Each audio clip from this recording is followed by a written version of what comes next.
Hey, it's Rye, and today is October 7th, so that means that it's the 7th day.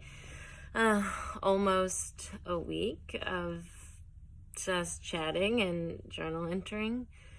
I didn't get to this in detail a little bit later than I usually do, and today was just way more feeling my feelings. If you've had an eating disorder or have an eating disorder or have any sort of coping mechanisms or any addictions, then you kind of know that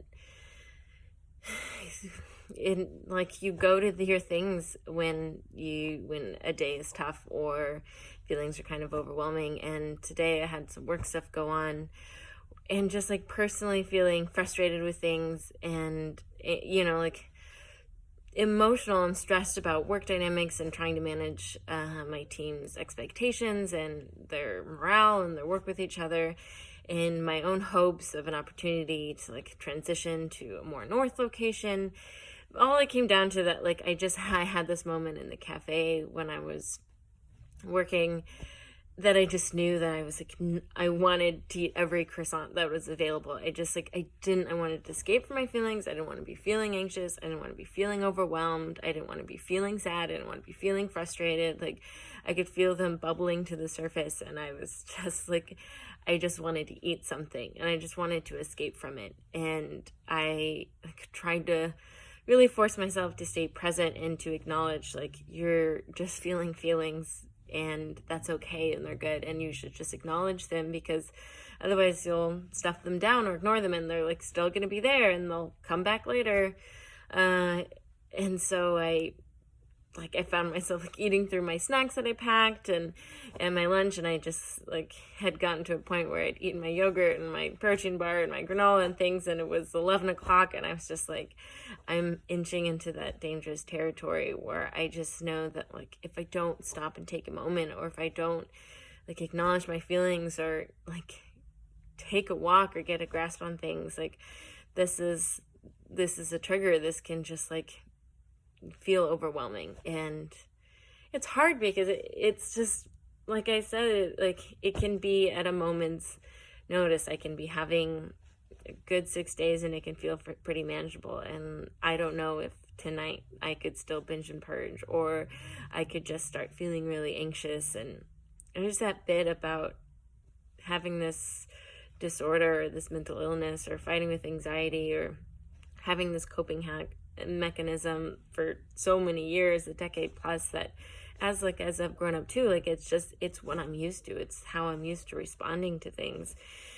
And it takes a really concerted effort to just pause and be all right, what is really the problem? What's actually going on? Because it wasn't really that big of a deal. I've definitely gone through a lot harder things and a lot more emotional things.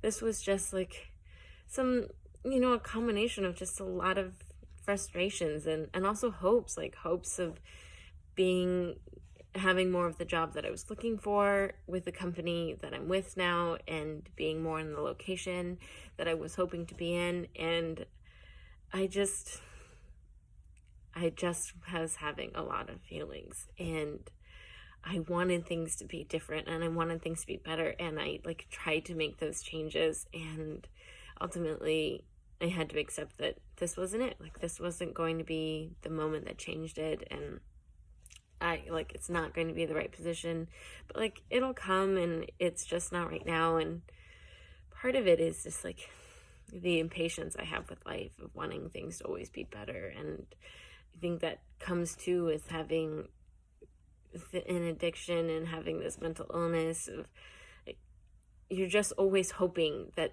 something's going to click and this isn't going to be an issue anymore, and that you're going to wake up the next day and things will be right in your world and life will feel a lot better, and you won't feel stressed, and you won't have to worry about coping, and you won't have to worry about your mental illness. And that's just never the thing. And you do have happy streaks, and I've had really happy times in my life when my eating disorder doesn't feel so close to me. But I've also had harder times in my life that I've been able to manage my recovery too. And the point is to be able to manage my recovery at anything, and that there's no feeling and there's no situation that's so bad that I have to respond that way. I have to like stop eating or binge and purge or over exercise. And it's just still amazing to me sometimes. And maybe it's more my personality that like actually feeling my feelings can be the scariest thing for me, and actually taking a moment for myself, like to go back to the vulnerability, it does feel like the most vulnerable thing to like say that I was hoping for something, that I wanted something to happen and it didn't, and then to just like be okay and to move on to the next thing is hard when you're used to finding something that's going to make you feel better, and so you don't feel the sadness of it. So I don't know. I guess this is good practice.